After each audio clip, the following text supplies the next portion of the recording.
Hey Ma, do you know what burst my bubble? What burst your bubble? Kevin Feige from Marvel. If you don't know about the Marvel Cinematic Universe, in 2008, he created this universe of comic book characters, and Avengers Endgame is the highest selling movie of all time. Okay. So when does that burst your bubble? They just put Kevin Feige in charge of Star Wars, and they're like, all right, if anybody can save Star Wars, it's Kevin Feige. And in other words, they want to reinvent Star Wars? Is that what they want to do? Well, I mean, Spider-Man, before Kevin Feige got involved, was dead. And then they're like, Marvel was dead, and Kevin Feige saved Marvel. Kevin Feige saved Spider-Man after those horrible Sony movies. And they're like, you know what, Star Wars, our new trilogy is a train wreck. Nobody likes Star Wars. They want Kevin Feige to save Star Wars. Okay, I have a question. Was the Spider-Man what was that young guy's name? Spider-Man Homecoming with Tom Holland? That was the one we watched, yeah. No. Who was it before Sony? Who was the Spider-Man? It was Andrew Garfield. That was the horrible one, but you're thinking Tobey Maguire. Yeah, was that good? Or was that was actually good. Yeah, I liked that one. I liked Tobey Maguire Spider-Mans. I mean, they weren't as good as the Kevin Feige ones, but they were good nonetheless. I think people just in general like the lighthearted comic kind of fun movies. And you know what kind of upsets me a little bit? I know Kevin Feige has a proven track record. He has proven success. He sold the highest movie of all time. But I feel like I could write a good movie, a good fantasy movie, like a good comic book movie, and it's like, why is Kevin Feige getting all this money? Why is he in charge of all... okay. Somebody said Kevin Feige will be in charge of Disney someday. It's like, why can't I be in charge of Disney? Okay, because number one, you got to start taking courses and start moving towards writing things and getting it out there, not staying in the internet world. That's not how you get it. You need hard work. I told somebody at the support group I go to that I'm funnier than all the comics and comedians on Saturday Night Live. I see Pete Davidson. Pete Davidson's horrible, and I'm a billion times more funny. But you've got to get out there and be discovered. You're not going to be discovered in your apartment making videos. And like Pete Davidson, he has a proven track record. Like he's done stand-up comedy. He goes to set. Okay. I know, like if I want to audition, Pete Davidson's like 7 years younger than me.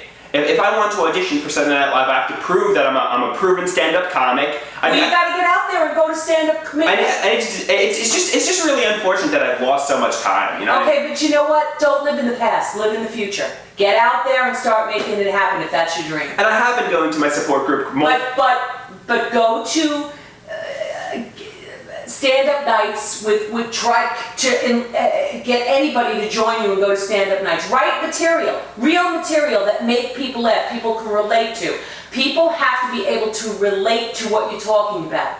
Not everybody can relate to Marvel movies. Not everybody can relate to... You have to take a topic that people your age and even more a broader circle can find funny, like going into the bathroom and the thin toilet paper. Yeah, right. Or Kellogg's cereal, the pumpkin and all the cereals. What do they want? Everybody to be regular? I mean, like you have to find comedic hits that make people laugh quickly, and then you move on to the next punch. I tried developing a comedic a superhero screenplay.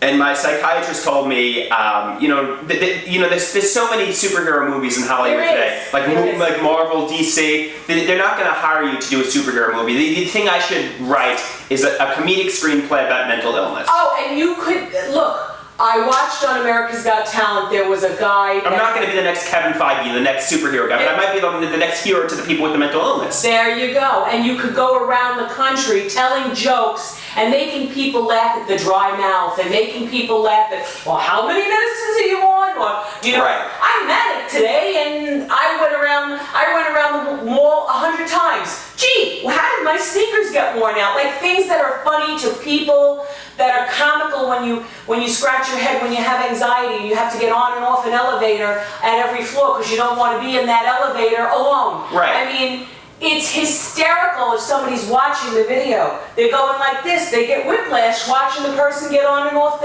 Those are the things that make people laugh at themselves, not at the illness, at themselves for dealing with the illness. My friend of mine, OCD, she cannot go in the shower without putting her flip-flops on. My other friend can't get in a car unless she's holding the car keys. And then another friend can't drive in the left lane. I said, how the heck are you going to get down to Atlantic City? It's going to be like by the time you get down there, the vacation will be over because we're indulging everybody's illness. It's funny and you laugh at it. And my ticket to freedom, I often view my videos and my internet posts as my ticket to freedom, my ticket to being a comedy superstar. No, it's being out there. It's being out there. It's going to support group. It's going to comedy clubs. It's going to writing classes. It's going to writing classes. Keeping yourself out there, not in here. The reason Kevin Feige was so successful, he put himself in situations where he could become... People see you. Situations where, even if it's an assistant or cleaning the garbage cans, you tell a joke and somebody says, hey, he's funny. But the hard work, you gotta do the hard work, and that is what it is. I think my psychiatrist told me, I have actually put hard work into my internet fantasy land, but it's a fantasy land that nobody can grasp, So what's gonna make you feel confident and good is putting the hard work into the real world. And even ultimately, if you're just working in the area that you like, it's still reaching a goal. That's what you want. And that is what it is. That is what it is. All right, let me go.